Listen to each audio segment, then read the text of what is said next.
Those against will please say no. I think the ayes have it, the ayes have it, the ayes have it. The bill is returned. Special mentions. Shri Abdul Wahab demand for a national mission on climate change to address the consequences of climate change on people of vulnerable categories and their livelihoods. The changing weather conditions in our country is giving a strong signal to the fact that our climatic conditions are rapidly changing. My own state, Kerala, known for its pleasant weather, has observed tremendous increase in the temperature in the month of February, March and April 2024. The state of New Delhi also experienced a scorching heat wave in the month of May 24 with a high temperature of 49.9 degrees Celsius. As per the Indian Meteorological Department, the average temperature of Delhi has increased 1.5 degrees Celsius. These changes in weather conditions have significant consequences on human beings with respect to their health, well-being, and safety, with extreme events of worsening air quality, changes in the spread of infectious disease, threats to food and water qualities, and affects our mental health.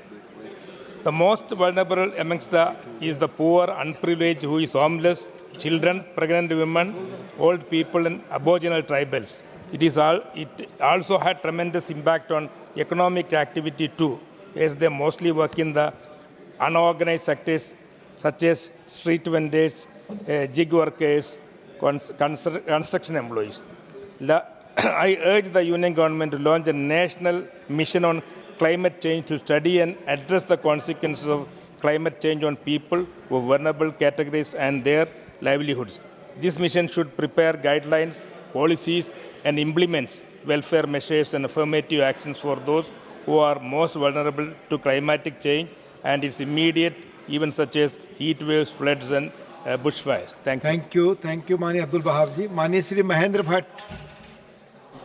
महोदय, मैं आपके माध्यम से सरकार का ध्यान हिमालयी राज्यों में आपदा मोचन निधि के मानकों में अग्नि से घटने वाली घटनाओं को परिभाषित न करने से राहत सहायता अनुमन्य किए जाने में आ रही कठिनाइयों की ओर दिलाना चाहता हूं। महोदय, ग्रीष्मकाल में हिमालयी राज्यों में वन अग्नि घटनाएं बढ़ जाती हैं तथा अनेकों परिवार अग्नि के इन घटनाओं से प्रभावित हो जाते हैं। इन अग्नि की घटनाओं से जहां इनके पालतू पशुओं की मृत्यु हो जाती है, वहीं अनेकों फलदार वृक्ष भी नष्ट हो जाते हैं, परंतु इन परिवारों को उचित मुआवजा नहीं मिल पाता है। महोदय, अग्नि की घटनाओं को प्राकृतिक आपदा में सम्मिलित नहीं किया गया है। भारत सरकार द्वारा अग्नि को राज्य आपदा मोचन निधि के मानकों में अनुसूचित किया गया है, किंतु मानकों में अग्नि से घटने वाली घटनाओं को परिभाषित नहीं किया गया है, जिससे राहत सहायता अनुमन्य किए जाने में कठिनाई आ रही हैं। अतः हिमालयी राज्यों के वन क्षेत्र से लगे गाँवों में निवासरत लोगों की विषम भौगोलिक परिस्थितियों को दृष्टिगत रखते हुए तथा अग्नि से घटित घटनाओं को प्राकृतिक आपदा मानते हुए राहत सहायता अनुमन्य किए जाने हेतु मानक निर्धारित किए जाने की मांग करता हूं। श्रीमती फूलो देवी Netam demand to save Gathwara, Maharjan and Lecha, the rice varieties from extinction. महोदय, धान का कटोरा कहे जाने वाले छत्तीसगढ़ में चावल की ऐसी अनेक प्रजातियां हैं जो विलुप्त होने के कगार पर पहुंच गई हैं। एक और सेंटेड चावल जिनमें दुबराज, विष्णु भोग, बासमती, जवा फूल, जीरा फूल, हल्दी फूल जैसी किस्मों की खेती घटने लगी है, तो दूसरी ओर औषधि गुणों से भरपूर देसी किस्म गठुअन, महाराजी और लाइचा जो गाठिया रोग, कैंसर रोधी, रोग प्रतिरोधक क्षमता बढ़ाने वाले और त्वचा संबंधी रोगों की उपचार में सहायक हैं, देखने को भी नहीं मिलते। केवल हाइब्रिड चावल ही बिकते नजर आ रहे हैं। महोदय, कर्ज में डूबा किसान मुनाफे के लिए हाइब्रिड चावल उगा रहा है और सेंटेड औषधि गुणों से भरपूर चावल की खेती नहीं कर रहा है। यदि समय रहते किसानों को प्रोत्साहन पर ध्यान नहीं दिया तो इनका उत्पादन पूरी तरह से खत्म हो जाएगा। अतः आपके माध्यम से मेरा निवेदन है कि सरकार किसानों को अच्छी किस्म के बीज, उपलब्ध कराए, सेंटेड चावल और औषधि गुणों से भरपूर देसी किस्में गठवन, महाराजी और लाइचा को उगाने वाले किसानों को प्रोत्साहन दिया जाए। धन्यवाद। Thank you. माननीय सदस्यगण, माननीय श्री राजू शुक्ल जी ने सूचित किया उन्हें अनिवार्य काम से भी तुरंत जाना। अगर आपकी अनुमति हो तो उनको पहले हम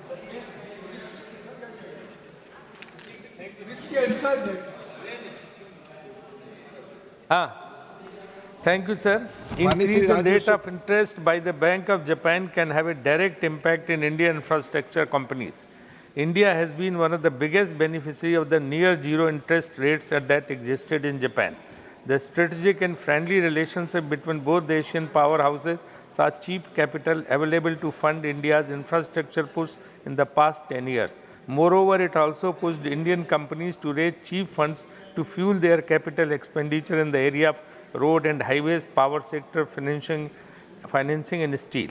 Among these infrastructure firms have been the biggest beneficiary of low cost and loans. The impact of N-carry trade will be felt through currency impact on the loans undertaken by Indian companies. The N-carry trade will also lead to an increase in the debt serving cost of India companies who have raised long-term N loans in the last 10 years, backed by near zero interest rates. It is noteworthy that India is the largest recipient of Japan official development assistance for Delhi loans. From Delhi Metro to India's first bullet train receiving generous loans at low interest rate of 0.1% to 1.8%. The Japanese bank, SoftBank, they also invested in certain companies here. That was a wrong investment for which India is getting a bad name. So that should be investigated by the Finance Ministry. वही tax जाएगा जो approved है. These loans are premised on the condition that India will import technology and metal from Japan. At least 25% railway projects have been tied to these procurement mandate. A rising N would increase the cost of imports and distort the trade balance further. India is net importer from Japan.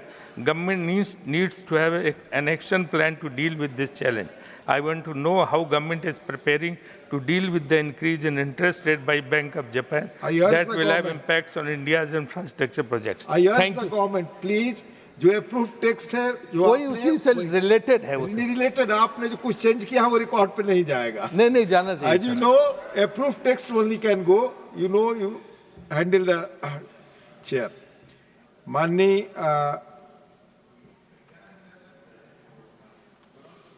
माननीय Shri Manoj Kumar Jha, not present. माननीय Shrimati Sangeeta Yadav, demand for uniform curriculum across schools in India. माननीय उपसभापति जी, आपने मुझे इस महत्वपूर्ण मुद्दे पर बोलने का अवसर दिया, इसके लिए मैं आपको आभार प्रकट करती हूँ. मैं इस सदन के माध्यम से महत्वपूर्ण मुद्दे पर ध्यान आकर्षित करना चाहती हूँ. जब देश के अधिकतर स्कूल सीबीएसई और आईसीएसई और राज्य बोर्डों से संबंधित हैं और मान्यता प्राप्त हैं, तो ये बहुत बड़ा सवाल है कि इनके इतने पाठ्यक्रम और किताबें अलग अलग क्यों हैं. एक समान शिक्षा सुनिश्चित करने के लिए एकीकृत पाठ्यक्रम और पुस्तकों की आवश्यकता है. यह कदम न केवल छात्रों के शैक्षिक अनुभव को समान बनाएगा, बल्कि शिक्षा की गुणवत्ता में भी सुधार लाएगा. पूरे देश में स्कूलों की शिक्षा व्यवस्था को और अधिक सुसंगत और समावेशी इस समय बनाने की आवश्यकता है. मैं आपके माध्यम से सरकार से आग्रह करती हूं कि वह इस दिशा में ठोस कदम उठाए और स्कूलों को किसी भी एक प्रकाशक से किताबें खरीदने के लिए बाध्य माता पिता को न किया जाए.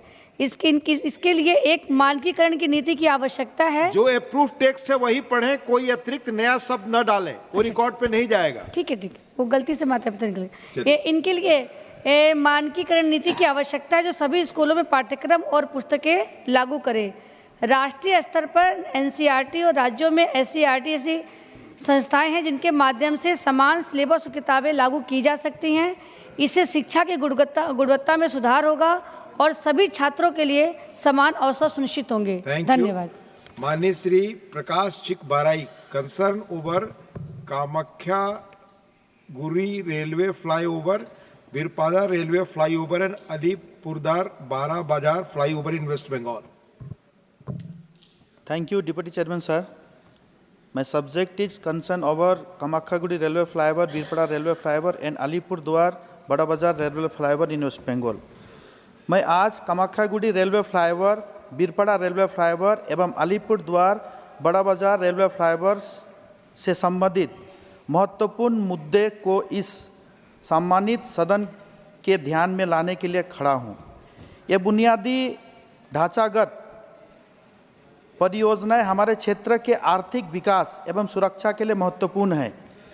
इन पर ध्यान देने की सख्त ज़रूरत है। सबसे पहले कामाख्यागुड़ी रेलवे फ्लाईओवर कामाख्यागुड़ी और उनके आसपास के क्षेत्र के निवासी के लिए एक महत्वपूर्ण कड़ी है। इस फ्लाईओवर की अधूरी स्थिति के कारण यातायात में भारी भीड़ पैदा हो गई है। इससे यात्रियों को दैनिक कठिनाइयों का सामना करना पड़ रहा है। स्थानीय अर्थव्यवस्था को प्रभावित हो रही है। दूसरे तरफ बीरपाड़ा रेलवे फ्लाईओवर एक कार्यक्रम फ्लाईओवर की अनुपस्थिति न केवल स्थानीय यातायात बल्कि वस्तुओं एवं सेवाओं की आवाजाही को भी बाधित करती है। अंत में अलीपुरद्वार बड़ो बाजार रेलवे फ्लाईओवर एक महत्वपूर्ण बुनियादी ढांचा है जो हलचल से भरे बाजार क्षेत्रों को जिले के बाकी हिस्सों से जोड़ता है। इस परियोजनाओं की वर्तमान स्थिति ने स्थानीय आबादी को गंभीर ट्रैफिक जाम एवं सुरक्षा के खतरों से जूझने पर मजबूर कर दिया। इस फ्लाईओवर का पूरा होना सिर्फ सुविधा का मामला नहीं बल्कि हमारे क्षेत्र की सुरक्षा एवं आर्थिक समृद्धि के लिए एक आवश्यकता कड़ी है। मैं सरकार से इन परियोजनाओं को प्राथमिकता देने एवं आवश्यक संसाधन आवंटन करने के लिए पूरे होने के लिए एक निश्चित समय सीमा निर्धारित करने के लिए आपके माध्यम से मैं आग्रह करता हूं। धन्यवाद। माननीय Shri Krishnalal Panwar ji, demand for construction of ROB at level crossing number 47 on Panipat Jind railway lines section. धन्यवाद डिप्टी चेयरमैन सर। मैं आज इस सदन में पानीपत जिला के एक अत्यंत महत्वपूर्ण परियोजना का मुद्दा उठाना चाहता हूं, जो आसन कला मोड़ माजरा गोली रोड पर गांव खुगड़ाना रेलवे किलोमीटर 62/6-7 पर लेवल क्रॉसिंग नंबर 47 पर आरओबी के निर्माण से संबंधित है। इस परियोजना का कार्य 21 जुलाई 2020 को आरंभ हुआ था और उसे 31 जुलाई 2023 तक पूर्ण किया जाना था, परंतु अभी तक इसकी संभावित पूर्णता तिथि 30 अप्रैल 2025 हो गई है। परियोजना की ए राशि 2,981.51 लाख रुपये और अनुबंध राशि 1,632.82 लाख है। पुल की कुल लंबाई 900 मीटर है, जिसमें 30 मीटर में 9 स्पैन पूरे हो चुके हैं, लेकिन रेलवे हिस्से के 140 मीटर के 4 स्पैन लंबित हैं। परियोजना की भौतिक प्रगति के अनुसार 80% कार्य पूरा हो चुका है। सामान्य स्पैन ठोस हिस्से के सड़क कार्य के शेष कार्य के लिए स्वीकृत अनुमान तकनीकी रूप से स्वीकृत किया गया है, जिसकी राशि 699.70 लाख रुपये है। इसके अतिरिक्त 591.65 लाख रुपये की DNIT राशि भी स्वीकृत की गई है और शेष कार्य के लिए निविदा पुनः आमंत्रित किए गए हैं, जिससे नागरिकों को भारी पुल गांव कुकड़ाना और आसपास के 10 गांव के किसानों के खेतों में जाने के लिए 7-8 किलोमीटर की दूरी तय करनी पड़ती है, जिससे उनके काफ़ी कठिनाई बढ़ गई है। मैं इस सदन के माध्यम से केंद्र सरकार से अनुरोध करता हूं, इस योजना को शीघ्रता से पूर्ण करने के लिए सभी आवश्यक कदम उठाए जाएं। धन्यवाद। Honorable Mohammad Nadimul Haq, concern over centralization of a club model residential schools. Sir, thank you, sir. Sir, I raise my special mention, sir, on concern over centralization of Eklavya Model Residential Schools, EMRS. Sir, the Ministry of Tribal Affairs established Eklavya Model Residential Schools in 1997-98 to provide quality education to scheduled tribes children in remote areas, aiming to prepare them for higher education and employment opportunities. These schools emphasize not only academic education, but also the holistic development of students. This centralization of the scheme has resulted in the delegation of the recruitment process to the National Education Society for Tribal Students, NESTS, which has now been assigned the task of filling 38,000 positions in more than 400 Eklavya schools nationwide. This has led to predominantly Hindi-speaking candidates filling teaching positions, often lacking contextual knowledge of the tribal history and culture of the local communities and students they serve. Sir, for a scheme like EMRS, hiring teachers and school staff from local communities is essential, as the quality of teaching learning activities depend on the understanding of the framework of Adivasi cultures, languages and requirements, especially when the main objective entails all-round development of students. Sir, I urge the government to take steps in this regard. Thank you. Thank you, sir. Nadimul Haq ji. माननीय श्री लहर Singh Siroya, need for rigorous verification processes for selection of civil servants. Thank you, Deputy Chairman, sir, for allowing the special mention on very important subject, need for rigorous verification process for selection of civil servants.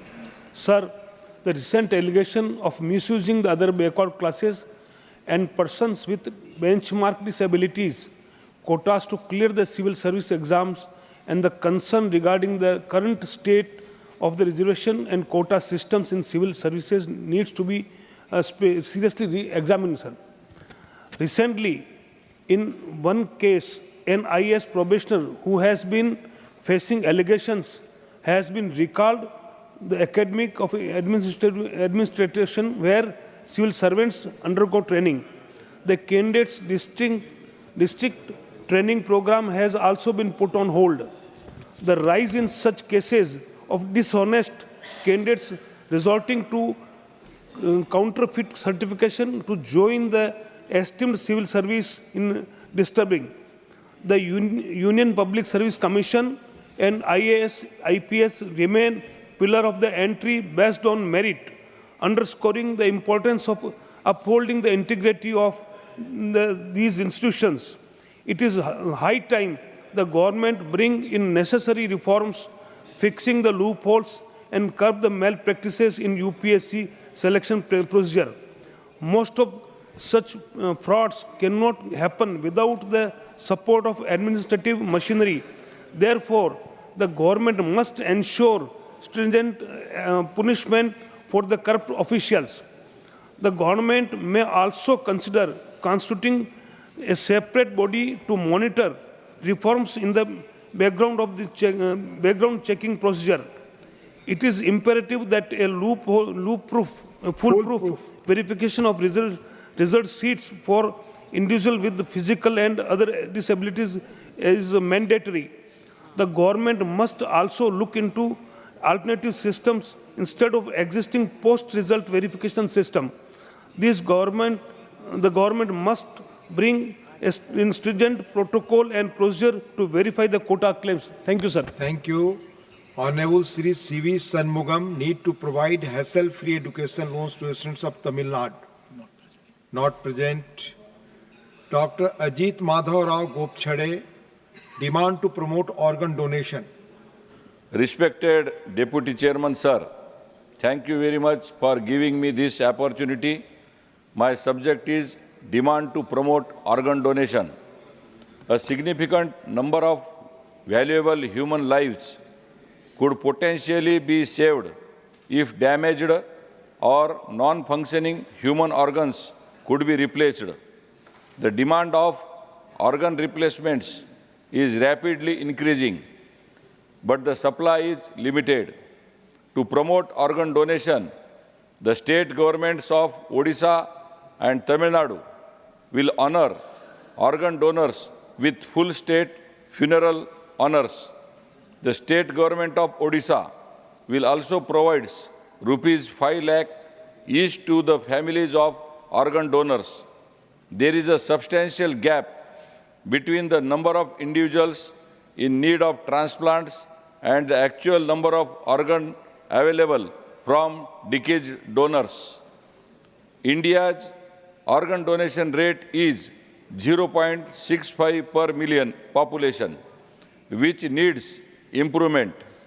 We must create awareness about organ donation on a large scale, turning it into a people's movement where individuals pledged to donate their organs. I request the Honorable Prime Minister may issue appreciation letters to the families of organ donors, and their names should be posted on the PMO website. This will inspire more people to contribute towards organ donation in India. Thank you. Honorable Sri M. Shanmugam, need to bring a comprehensive legislation for the welfare of domestic workers and to constitute labor welfare boards. Thank you, Deputy Chairman, sir. I want to raise to need to bring a comprehensive legislation to the welfare of domestic workers and constitute labor welfare boards. The Minimum Wages Act was extended to domestic workers in 12 states, but was not included in the central rules, with the result it could not be fixed in many states and UTs. In the kinds of work that domestic workers do, be it cooking, caring children, and sick and old persons, these are all skilled jobs and wage should be based on this category. The fixation of wage can be by hour basis or per day per month. It should be treated that the employer's home as the workplace of the domestic workers. According to the wage code, although domestic workers are wage workers and can be covered by the code, the way the establishment is defined excludes the private home. The ILO Convention advocates that and guarantee aspects of social security, namely medical care, sickness benefit, unemployment benefit, old age pension, employment injury benefit, family benefit, education of children, maternity benefit, invalidity benefit, funds in case of natural death, funeral expenses, and survivor benefits. Therefore, it is very important that a domestic welfare board should be constituted by the union government, through which these workers will get social security benefits. Medical benefits should be provided to them by extending ESI scheme to the workers. As part of the resources mobilization of the state, a percentage of house tax can be transferred to the boards.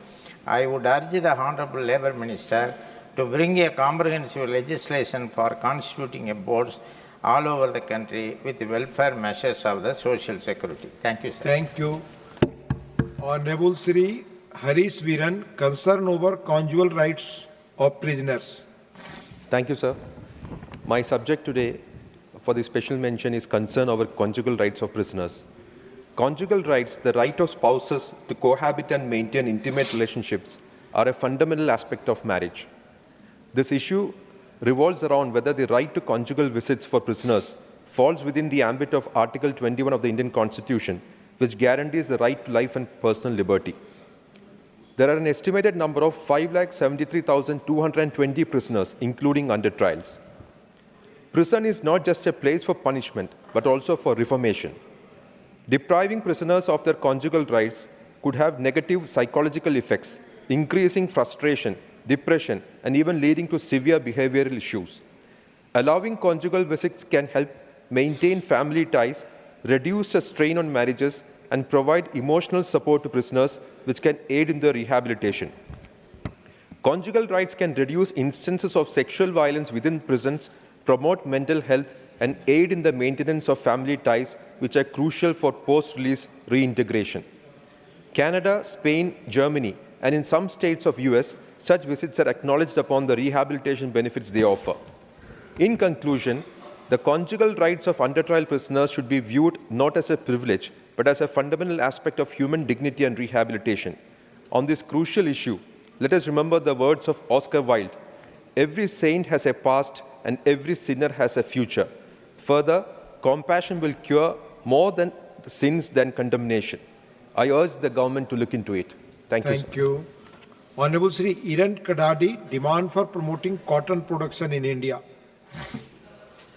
ನಮಸ್ಕಾರ. ಮಾನ್ಯ ಉಪಸಭಾಪತಿಗಳೇ, ಭಾರತ ಕೃಷಿ ಪ್ರಧಾನ ದೇಶವಾಗಿದೆ. ಒಟ್ಟು ಜನಸಂಖ್ಯೆಯ 48% ಜನ ಕೃಷಿ ಮತ್ತು ಕೃಷಿ ಸಂಬಂಧಿತ ಚಟುವಟಿಕೆಗಳಲ್ಲಿ ತೊಡಗಿಸಿಕೊಂಡಿದ್ದಾರೆ.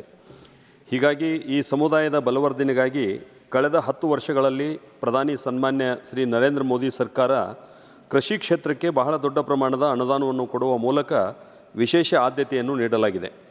ಜೊತೆಗೆ ಕೃಷಿ ಕ್ಷೇತ್ರದ ನಂತರ ಜವಳಿ ಉದ್ಯಮವು ದೇಶದಲ್ಲಿ 2ನೇ ಅತಿ ದೊಡ್ಡ ಉದ್ಯೋಗವನ್ನು ಒದಗಿಸುವ ಕ್ಷೇತ್ರವಾಗಿದೆ.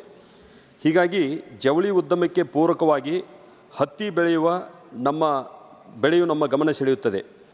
ಇಂತಹ ಹತ್ತಿ ಬೆಳೆಯ ಉತ್ಪಾದನೆಯು ಕಡಿಮೆಯಾಗುತ್ತಿರುವ ಕಾರಣ ಇದಕ್ಕೆ ಪೂರಕವಾಗಿರುವ ಹತ್ತಿ ಜಿನ್ನಿಂಗ್ ಸಂಬಂಧಿತ ಸಣ್ಣ ಕೈಗಾರಿಕೆಗಳು ಮತ್ತು ನೂಲುವ ಗಿರಣಿಗಳು ಅಳಿವಿನ ಅಂಚಿಗೆ ಬಂದು ನಿಂತಿವೆ.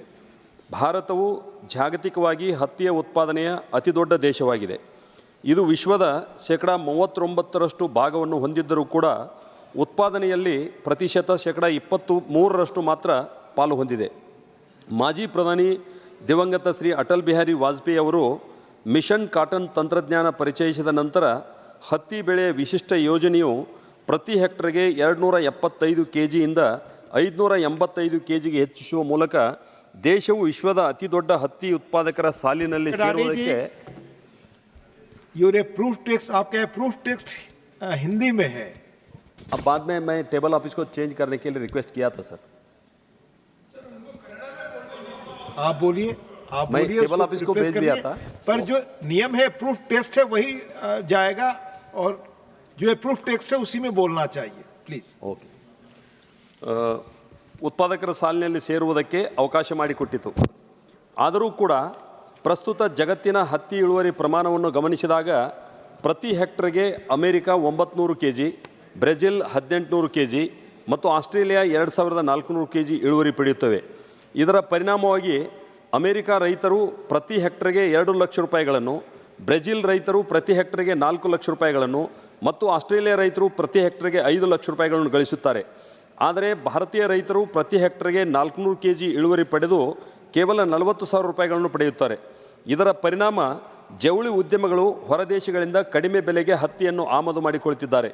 ಹೀಗಾಗಿ ಕ್ರಮೇಣ ನಮ್ಮ ದೇಶದಲ್ಲಿ ಹತ್ತಿ ಬೆಳೆಯ ಕ್ಷೇತ್ರ ಮತ್ತು ಇಳುವರಿ ಕಡಿಮೆಯಾಗುತ್ತಾ ಸಾಗುತ್ತಿದೆ. ಅಮೆರಿಕ, ಬ್ರೆಜಿಲ್, ಆಸ್ಟ್ರೇಲಿಯಾ ಈ ದೇಶಗಳಲ್ಲಿ ರೈತರಿಗೆ ದೊರೆಯುವ ಉತ್ತಮ ಗುಣಮಟ್ಟದ ಬೀಜಗಳಿಗಿಂತ ಹೆಚ್ಚು ಗುಣಮಟ್ಟದ ಬೀಜಗಳನ್ನು ಹಾಗೂ ಕೀಟನಾಶಕಗಳನ್ನು ಒದಗಿಸಲು ಭಾರತದಲ್ಲಿ हाँ सर कंक्लूड नाउ.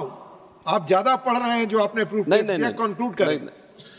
ಕೃಷಿ ವಿಜ್ಞಾನ ಕೇಂದ್ರಗಳು, ಕೃಷಿ ವಿಶ್ವವಿದ್ಯಾಲಯಗಳು ಸಂಶೋಧನೆ ಮಾಡುವ ಮೂಲಕ ರೈತರ ನೆರವಿಗೆ ಬರಬೇಕಾಗಿದೆ ಹಾಗೂ ಹತ್ತಿಯ ಮೇಲೆ ಈಗಿರುವ APMC ಸೆಸ್ ಮತ್ತು GSTಯನ್ನು ತೆಗೆದು ಹಾಕಲು ಕ್ರಮ ಕೈಗೊಳ್ಳಬೇಕಾಗಿದೆ.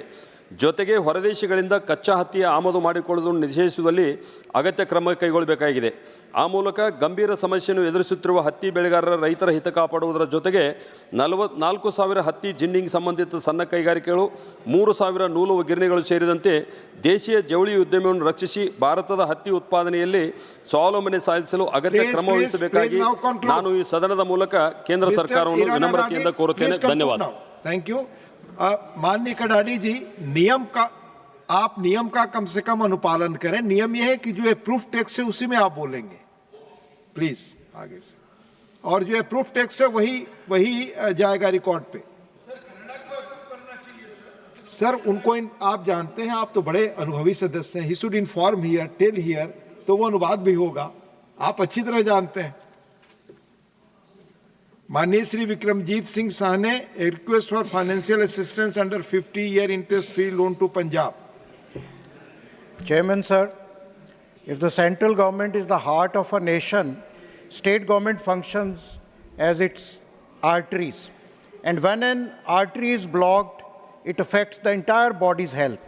To restore proper function, we must address and resolve the blockage.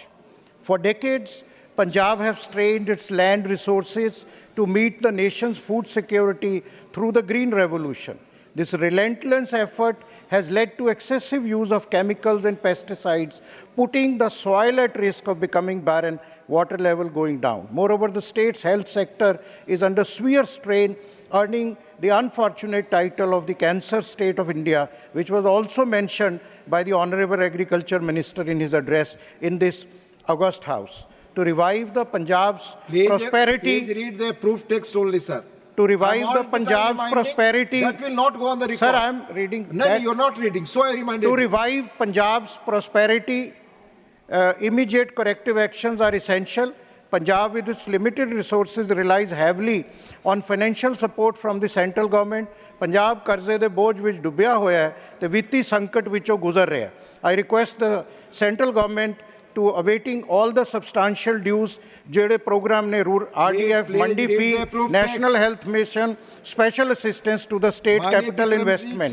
Sir, I call upon the central government to expedite the release of these funds on compassionate grounds and also to consider... No other words will go. No other words will go. I am reading verbatim. I call upon the central government to expedite the release of these funds on compassionate ground and also to consider providing a significant share for a 50-year interest-free loan from the allocated 1.5 lakh crore under the scheme announced in the budget. माना तूफान के आगे नहीं चलता जोर किसी का.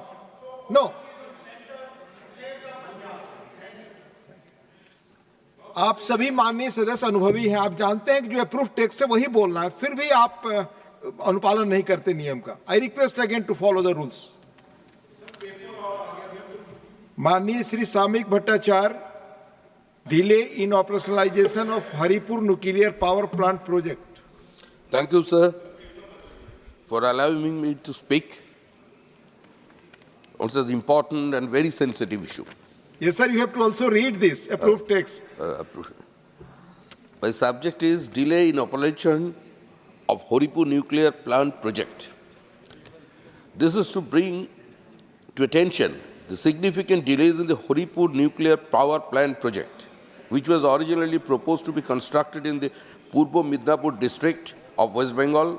The project, envisaged as a key component of India's nuclear energy expansion plan, was extended to contribute significantly to the nation's energy security. However, it has faced numerous setbacks that have stalled its progress.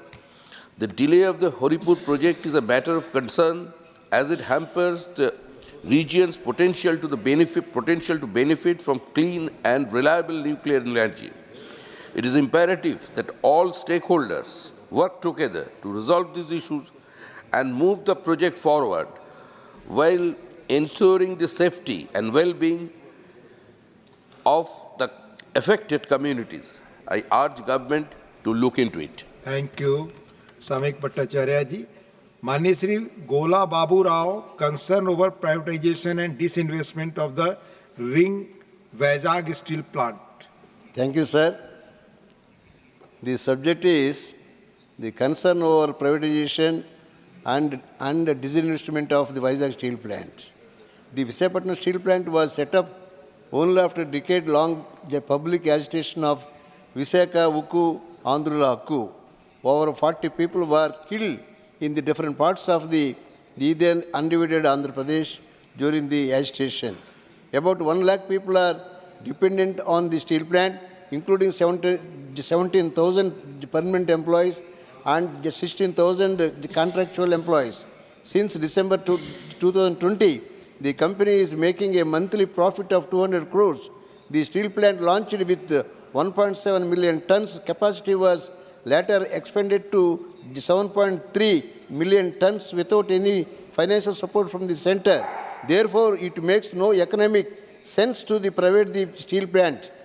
As per the Union Ministry of the Steel Industry, Vizag Steel Plant is only steel manufacturing PSC in the country that has no captive iron ore mine. These losses were majorly due to the lack of captive mines, due to which the steel factory has to procure the iron ore of the market price. Taking into the account of the pride, sentiment and the interest of the people of Andhra Pradesh, I would request the central government to reconsider the decision of the privatizing the Vizag Steel Plant. Thank you. Thank you. Thank you, Mani Shri Gola Babu Rao ji.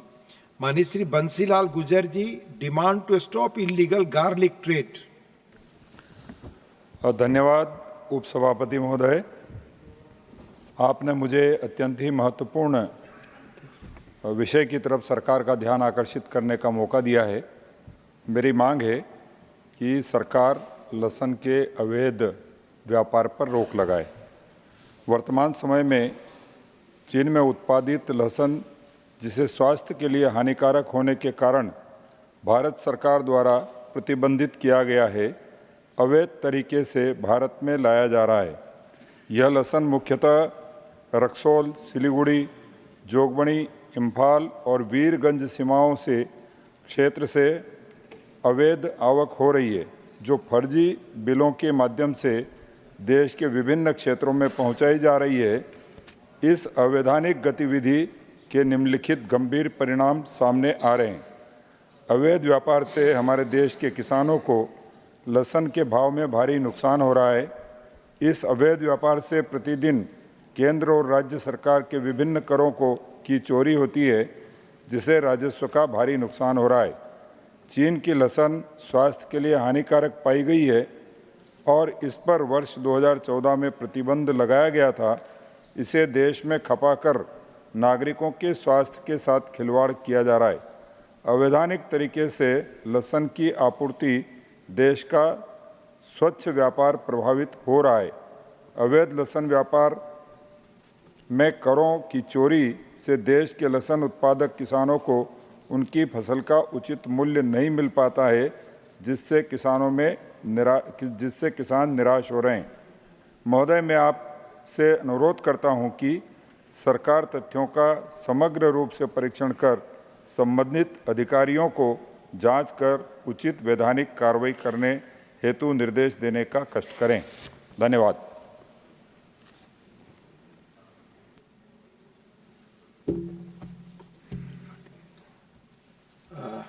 माननीय Shri Kartikeya Sharma ji, demand for inclusion of Hindi as an official language of the United Nations, not present. माननीय Shri Deepak Prakash ji, demand for eradicating social evils like witch hunting. बहुत बहुत धन्यवाद उपसभापति महोदय, मुझे ऐसे गंभीर विषय पर बोलने का अवसर दिया, इसके लिए मैं आपका आभार व्यक्त करता हूं। देश में डाइन, बिसाही जैसे कुप्रथा के कारण महिलाओं का उत्पीड़न, निर्मम हत्या के निवारण, पुनर्वास पीड़ित महिलाओं हेतु राहत, संरक्षण एवं अधिक प्रभावकारी उपाय करने की आवश्यकता है। आज के इस वैज्ञानिक एवं आध्यात्मिक युग में, जब संपूर्ण देश अपने लक्ष्य और ऊंचाइयों की तरफ तेज गति से बढ़ रहा है, ऐसे समय में झारखंड सहित छत्तीसगढ़, उड़ीसा, राजस्थान जैसे बड़े क्षेत्रों में इस कुप्रथा से लोग प्रभावित हैं। इस कुप्रथा के कारण झारखंड के आदिवासी एवं पिछड़े इलाकों के अलावा कई ऐसे इलाके हैं जहां समाज के कुछ अंधविश्वासी वर्ग द्वारा महिलाओं को चिन्हित करके उन्हें डाइन का नाम देकर या तो मार दिया जाता है या फिर शारीरिक उत्पीड़न देने के बाद उन्हें समाज से बहिष्कृत किया जाता है। नेशनल क्राइम रिकॉर्ड ब्यूरो के अनुसार केवल झारखंड में प्रतिवर्ष इस कुप्रथा के कारण लगभग 200 महिलाओं की हत्या की गई है।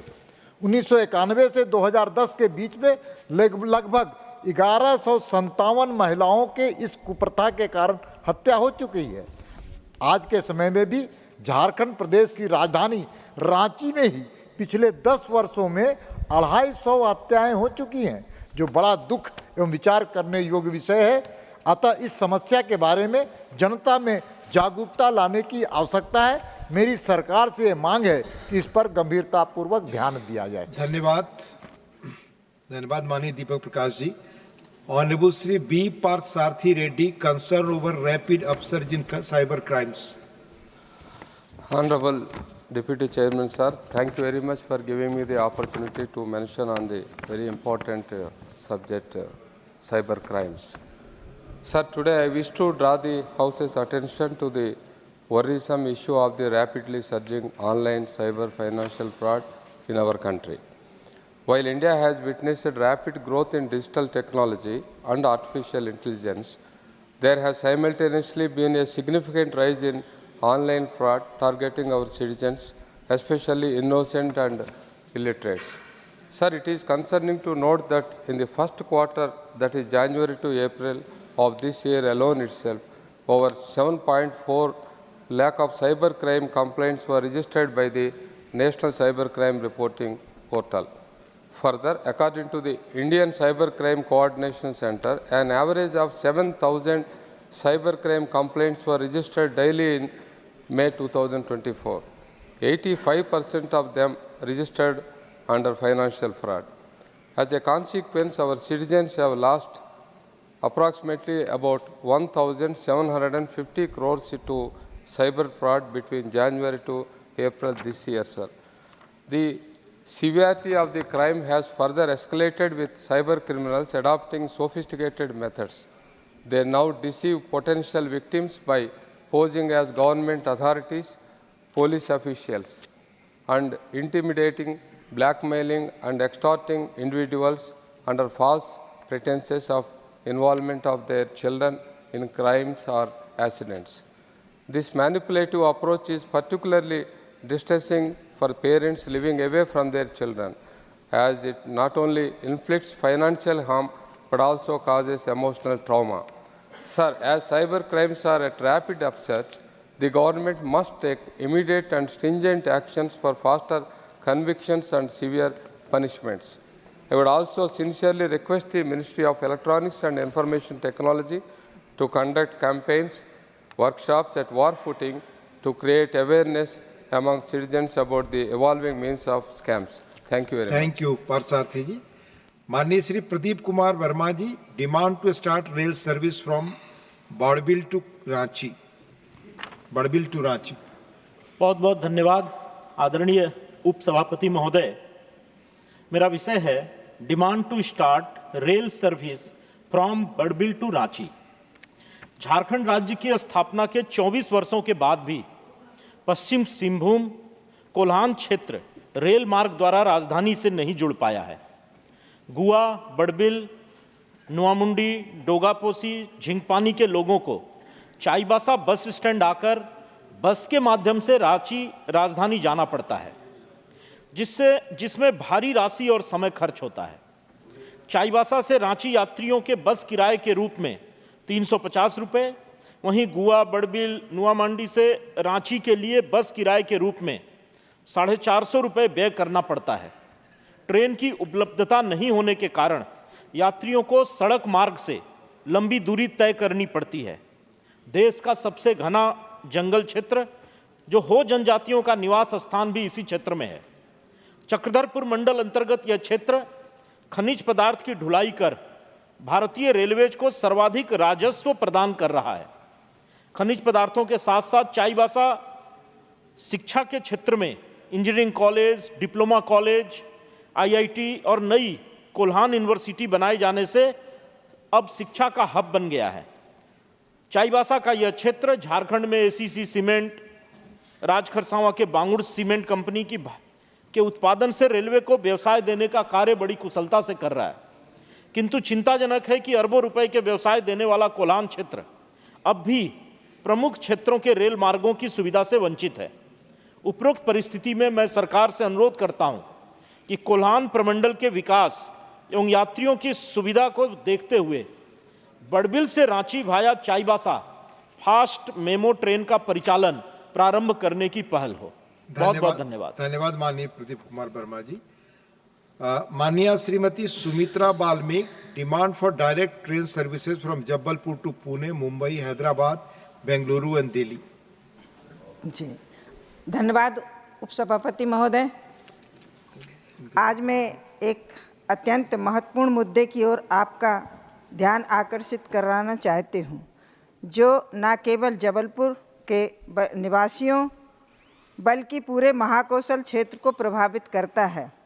जबलपुर भारत के केंद्र में स्थित है. हमारे देश के चारों दिशाओं के भागों को जोड़ने वाला एक प्रमुख जंक्शन है। यह न केवल एक महत्वपूर्ण रेलवे स्टेशन है बल्कि एक मंडल मुख्यालय भी है जो मध्य प्रदेश के कई प्रमुख जिलों की सेवा करता है।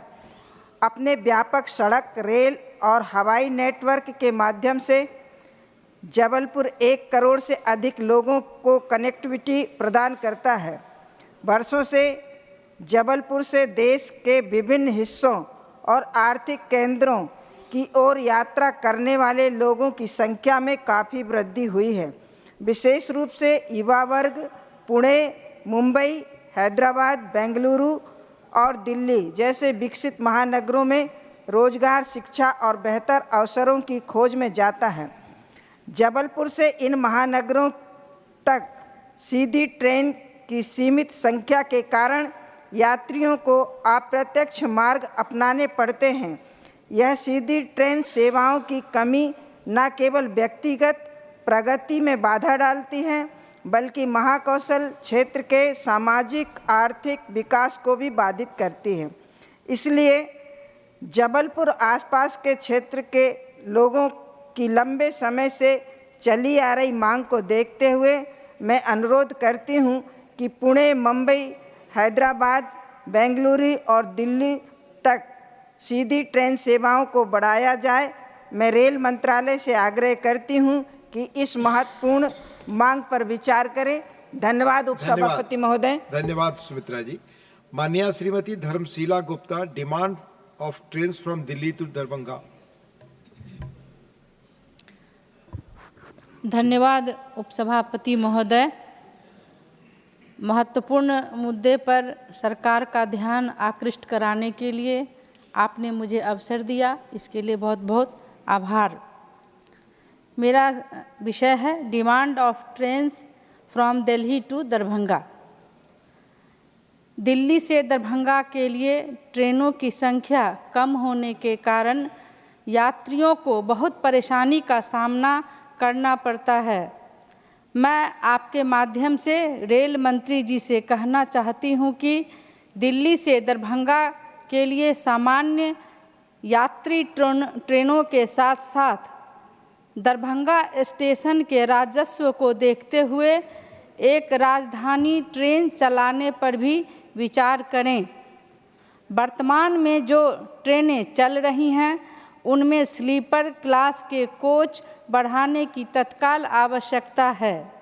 साथ ही दिल्ली डिब्रूगढ़ राजधानी जो वाया समस्तीपुर, मुजफ्फरपुर, हाजीपुर, पाटलिपुत्र चल रही है, उसे वाया समस्तीपुर, दरभंगा, नरकटियागंज से गोरखपुर, दिल्ली चलाया जाए। बिहार के महापर्व छठ और होली के समय आरक्षित टिकट विंडो खुलते ही 1 घंटे से कम समय में ही सभी टिकट बुक हो जाती हैं। अतः माननीय रेल मंत्री जी से आग्रह है कि इन दोनों त्योहारों के समय स्पेशल ट्रेनों की व्यवस्था अधिक से अधिक कराई जाए और इनकी जानकारी कुछ समय पहले से ही यात्रियों को उपलब्ध कराई जाए। धन्यवाद। धन्यवाद धर्मशीला जी। माननीय Shri Amarpal Maurya ji, demand to establish Kendriya Vidyalaya in Pratapgarh district of Uttar Pradesh. बहुत बहुत धन्यवाद माननीय उपाध्यक्ष महोदय। My subject is demand to establish a Kendriya Vidyalaya in Pratapgarh district of Uttar Pradesh. Uttar Pradesh के प्रतापगढ़ जनपद में केंद्र सरकार द्वारा केंद्रीय विद्यालय खोलने की पूर्व में स्वीकृति प्रदान की गई थी। उस समय केंद्रीय विद्यालय की स्थापना के लिए सरकार द्वारा निरीक्षण भी करा लिया गया था, लेकिन किसी कारण से अभी तक उस क्षेत्र में केंद्रीय विद्यालय स्थापित नहीं हो सका है।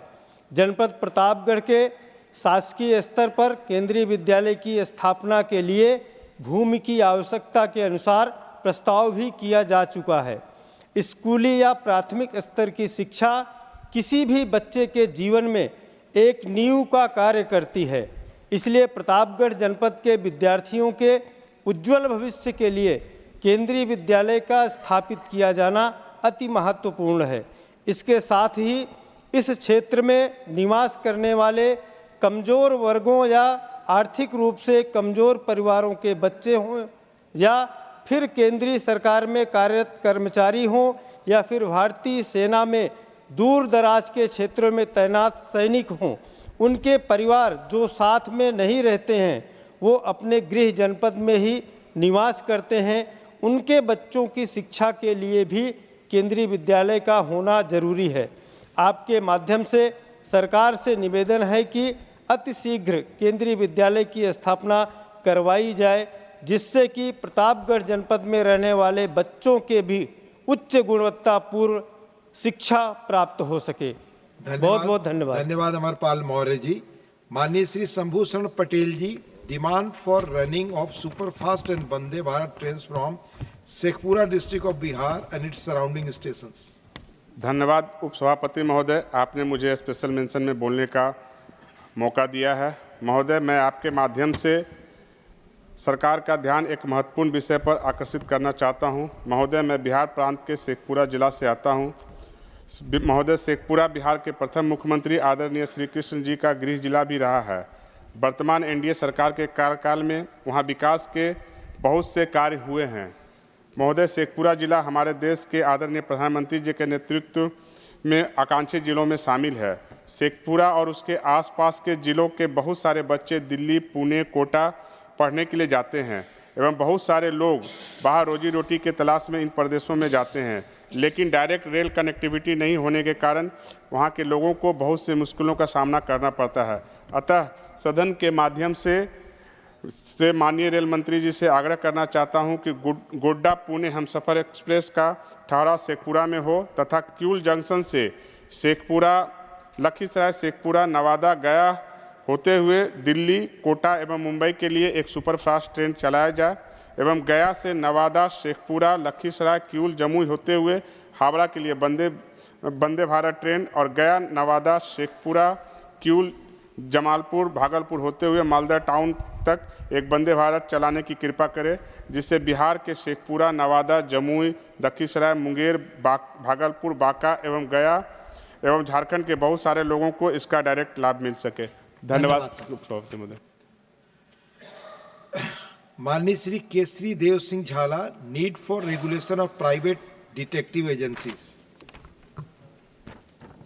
Deputy Chairman, sir, thank you for allowing me to be the last person to speak today.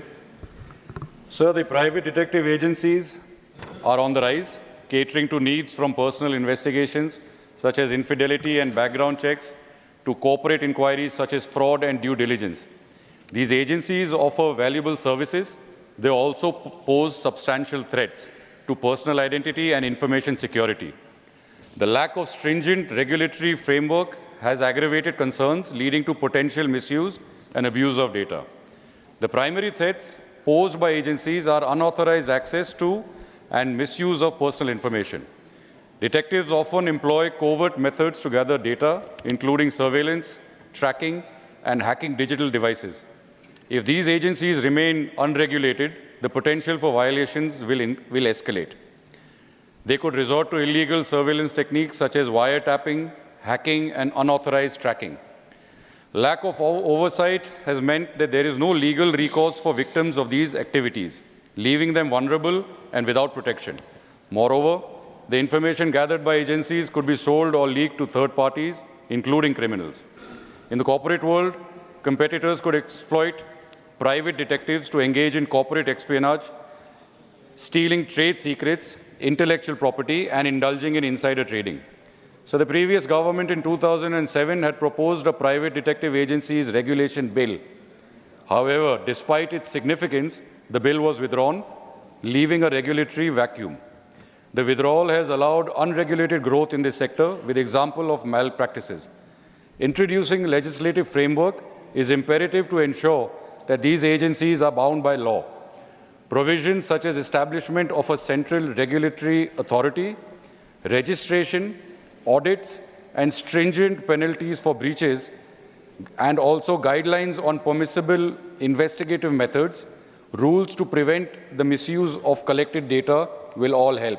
Through you, sir, I urge the government to look into it. Thank you. Thank you, Jala sir. Many Sadasagam, the House stands adjourned to meet at 11 a.m. on Friday, the 9th August 2024.